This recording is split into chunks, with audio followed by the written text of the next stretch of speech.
لا الہ الا اللہ پڑھ لا الہ الا اللہ۔ ایک دن محمد بن سیرین رحمۃ اللہ علیہ کہتے ہیں میں طواف کر رہا تھا تو ایک آدمی میں نے دیکھا عجیب سی کیفیت میں، اس کا ایک ہاتھ جو ہے ایسے سوکھا ہوا تھا جیسے لکڑی ہوتی ہے، اور وہ کہہ رہا تھا اللہم اغفر لی ولا تغفر لی۔ وہ کہہ رہا تھا کہ اللہ میرے گناہ معاف کریں گے، مجھے امید ہے آپ معاف نہیں کریں گے۔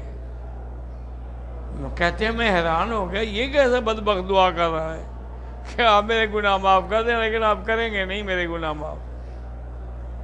تو کہتے ہیں کہ میں جب طواف ختم کیا اس کے پاس گیا، میں نے کہا کیا بات ہے، کیوں ایسی باتیں کر رہے تھے؟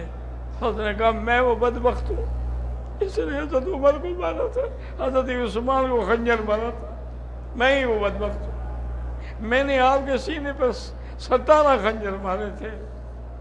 اور بی بی نائلہ نے دعا کی تھی یبس اللہ یدک واعمی بصرک ولا یغفر لک، 3 بد دعائیں دی تھیں، اللہ تیرا ہاتھ سوکھا کر دے، اللہ تجھے اندھا کر دے، اور اللہ تیری مغفرت نہ کرے۔